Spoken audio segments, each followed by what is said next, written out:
semuanya, selamat datang di Podcast Sehat bersama dengan tema kita pada hari ini adalah mengenal anemia dengan cara mencegahnya, khususnya anemia pada remaja putri.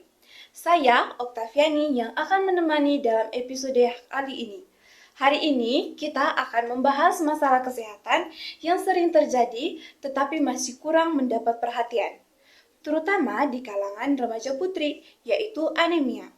Bersama saya telah hadir Saya, Teresa, sebagai narasumber, seorang mahasiswa yang akan membantu kita memahami lebih dalam tentang anemia. Baik, untuk membuka diskusi ini, saya ingin bertanya kepada Joya sebagai mahasiswa kesehatan, sebenarnya apa yang dimaksud dengan anemia? baik. Nah, anemia adalah kondisi ketika jumlah sel darah merah atau kadar hemoglobin dalam darah berada di bawah normal. Hemoglobin berfungsi untuk membawa oksigen ke seluruh tubuh. Hemoglobin ini merupakan protein yang terdapat di dalam sel darah merah. Nah, yang berfungsi untuk mengikat serta mengangkut oksigen dari paru-paru ke seluruh jaringan tubuh. Bukan hanya mengangkut oksigen, tetapi hemoglobin ini akan mengangkut nutrisi, mengangkut protein dan lain sebagainya. Ketika kadar hemoglobin menurun, maka pasokan oksigen ke organ-organ atau jaringan tubuh itu akan menjadi tidak normal sehingga seseorang seperti remaja-remaja putri atau mahasiswi itu akan dapat mengalami gejala seperti lemas, mudah lelah, pucat, pusing serta sesak napas dan sulit untuk berkonsentrasi. Nah, pada remaja putri, anemia ini sering terjadi akibat kurangnya asupan zat besi atau kehilangan zat besi atau kehilangan darah selama menstruasi. Oleh karena itu, anemia sering disebut sebagai anemia defisiensi besi, yaitu anemia yang disebabkan oleh kekurangan zat besi yang diperlukan tubuh untuk membentuk hemoglobin. Pertanyaan yang kedua itu, apa saja menurut Joya penyebab anemia yang paling sering terjadi? Nah, di kalangan remaja putri, anemia yang sering terjadi itu umumnya dikarenakan kekurangan zat besi. Selain itu, anemia itu dapat terjadi akibat kekurangannya vitamin B12 dan asam folat. Nah, zat besi ini dibutuhkan oleh tubuh untuk memproduksi yang namanya sel darah merah. Nah, kalau pendarahan yang berlebihan seperti saat menstruasi itu akan kecelakaan seperti dan juga penyakit kronis itu dapat mengganggu pembentukan sel darah merah yang terjadi di dalam tubuh. Nah, kemudian penyebab yang paling umum juga adalah kurangnya konsumsi makanan yang mengandung zat besi tadi, kemudian kebiasaan diet bagi remaja yang yang tidak sehat dan juga terlalu ketat, seperti mereka kurang mengonsumsi sayur-sayuran ataupun makanan yang mengandung zat besi. Kemudian melewatkan waktu makan, terutama sarapan, kurangnya konsumsi tablet tambah darah sesuai dengan anjuran.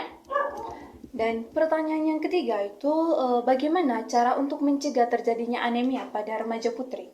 Nah, saya sebagai mahasiswa kesehatan, menurut saya pencegahan anemia itu dapat dilakukan dengan mengonsumsi makanan-makanan yang mengandung zat besi. Kemudian kita bisa lihat pada makanan-makanan seperti daging merah, kemudian hati ayam dan lain sebagainya, ikan, telur, bayam, kacang-kacangan dan sayur-sayuran hijau. Kemudian selain mengonsumsi makanan-makanan yang mengandung zat besi, kita juga harus mengonsumsi vitamin C seperti buah jeruk, jambu biji, tomat yang dapat membantu penyerapan zat besi. Nah, bagi kelompok-kelompok beresiko seperti remaja putri tadi dan juga ibu hamil, konsumsi tablet tambah darah itu sangat dianjurkan sesuai dengan anjuran dari tenaga kesehatan. Jika seseorang sudah mengalami anemia, apa yang harus dilakukan atau apa yang dapat dilakukan?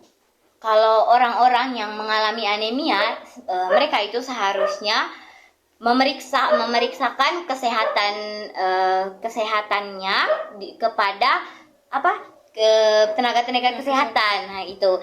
Kemudian penanganan dapat berupa perbaikan pola makan, kemudian konsumsi suplemen yang mengandung zat besi, vitamin, dan juga penting untuk mengonsumsi obat tanpa rekomendasi mengonsumsi obat yang ada rekomendasi dari tenaga kesehatan seperti tablet tambah darah tadi.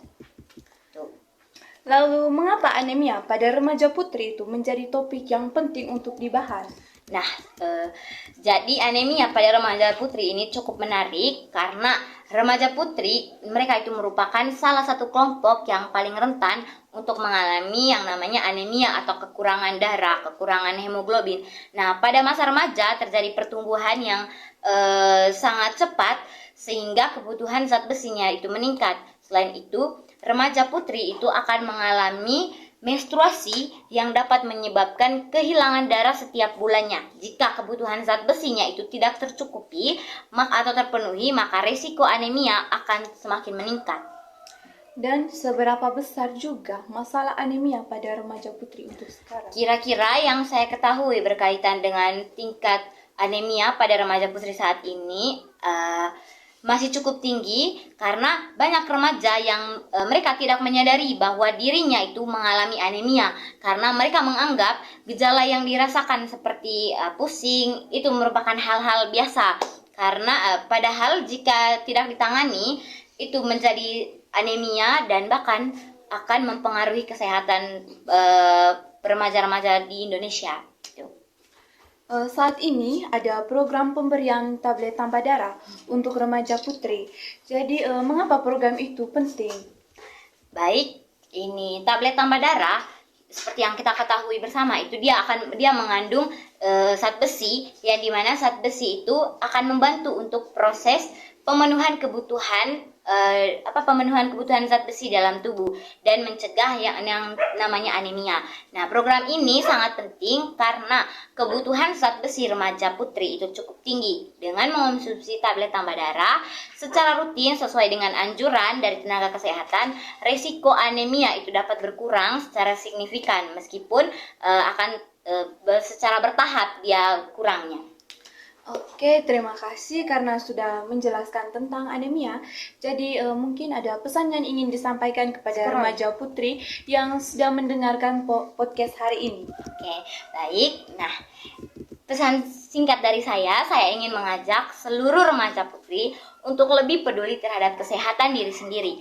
Nah, jangan menganggap bahwa lelah, pusing, atau sulit konsentrasi itu sebagai hal yang biasa. Nah, kita menerapkan pola hidup atau makan makanan yang sehat, berolahraga, cukup istirahat, dan mengonsumsi tablet tambah darah sesuai dengan anjuran. Dengan mencegah anemia, kita dapat belajar dengan lebih fokus, beraktivitas dengan lebih baik, dan mempersiapkan masa depan yang lebih sehat. Baik, terima kasih karena sudah memberikan informasi yang sangat bermanfaat pada hari ini. Semoga para pendengar semakin memahami pentingnya mencegah anemia sejak usia remaja. Nah, terima kasih. Semoga podcast kita pada hari ini bisa bermanfaat bagi semua, terlebih khusus bagi remaja-remaja putri yang saat ini mengalami anemia ataupun remaja-remaja putri yang rentan terhadap anemia. Sekian dari kami, saya sebagai host Viani pamit undur diri. Sampai jumpa pada episode berikutnya. Tetap jaga kesehatan dan ingat cegah anemia mulai dari sekarang. Remaja sehat, bebas anemia, prestasi meningkat, kenali gejalanya, penuhi kebutuhan zat besi, dan jadilah generasi yang kuat serta produktif. Sekian dari kami, terima kasih.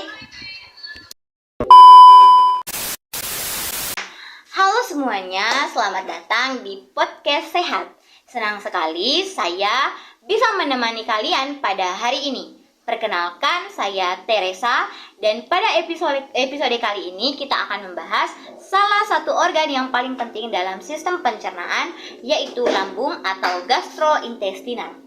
Nah, bersama saya sudah hadir narasumber kita yaitu Oktaviani, yang pada hari ini akan membantu kita untuk memahami lebih jauh tentang lambung.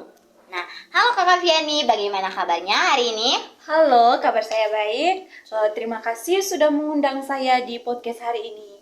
Nah, pertama-tama saya ingin bertanya kepada Kakak Viani berkaitan apa sih sebenarnya yang dimaksudkan dengan lambung? Jadi, lambung itu organ pencernaan yang berbentuk seperti kantong dan terletak di bagian kiri atas rongga perut. Lambung juga berfungsi untuk menampung makanan sementara dan dapat membantu proses pencernaan sebelum makanan masuk ke usus halus. Wah, Kakak Fiani, menurut Kakak Fiani ini bagaimana proses pencernaan yang terjadi di dalam lambung itu sendiri? Jadi proses pencernaan di dalam lambung itu ketika makanan masuk ke lambung, otot-otot lambung akan mengaduk makanan tersebut. Selain itu, lambung juga menghasilkan asam lambung dan enzim yang berfungsi untuk memecah makanan menjadi bentuk-bentuk yang lebih sederhana sehingga mudah diserap oleh tubuh. Oh, nah, menurut Kakak Fiani, apa saja fungsi utama yang dimiliki oleh lambung? Fungsi utama yang dimiliki oleh lambung itu yang pertama itu dapat menyimpan makanan sementara, kedua itu menghancurkan dan mengaduk makanan, yang ketiga menghasilkan asam dan enzim pencernaan, dan yang terakhir membantu untuk membunuh kuman yang masuk bersama makanan. Oke, nah pastikan di dalam lambung itu tidak semerta-merta yang dia itu akan berjalan dengan mulus. Pasti ada penyakit atau gangguan-gangguan yang terjadi di lambung. Nah, kira-kira gangguan apa saja yang sering terjadi di lambung? Gangguan yang terjadi pada lambung itu ada beberapa gangguan. Ada beberapa gangguan yang sering terjadi adalah gastritis atau MA, lalu ada GERD atau penyakit asam lambungnya naik, serta tukak lambung. Ada juga gejala yang bisa berupa nyeri ulu hati, mual, muntah, serta perut kembung dan rasa panas pada dada. Nah, apa penyebab utama dari gangguan-gangguan tersebut? Penyebab utamanya itu ada pola makan yang tidak teratur, lalu konsumsi makanan yang terlalu pedis atau asam lambung, bisa juga disebabkan oleh stres, dan serta kalau bagi laki-laki itu kalau misalkan rokok terlalu berlebihan itu juga bisa menyebabkan lambung. Lalu bagaimana cara dari kita, terlebih khusus kita mahasiswi kesehatan, untuk menjaga agar lambung itu tetap sehat? Jadi cara pertamanya itu kita harus menjaga pola makan kita, lalu tidak mengonsumsi makanan pedis terlalu sering dan mengurangi makanan yang berlemak. Terus minum air putih yang cukup dan mengolah stres dengan baik. Ternyata menjaga kesehatan lambung itu tidak terlalu sulit ya Kakak Fiani ya. Nah, asalkan kita itu tetap disiplin dengan pola hidup sehat.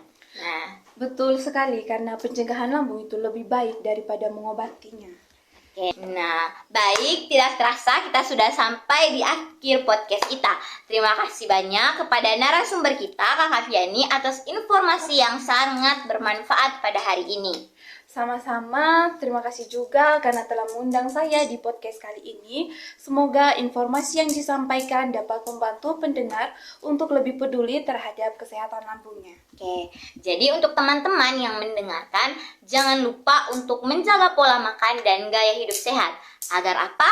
Agar lambung kita, agar pencernaan kita tetap sehat. Saya selaku host pamit undur diri dan sampai jumpa di episode podcast berikutnya. Sampai jumpa dan tetap sehat. I just had to let you know you're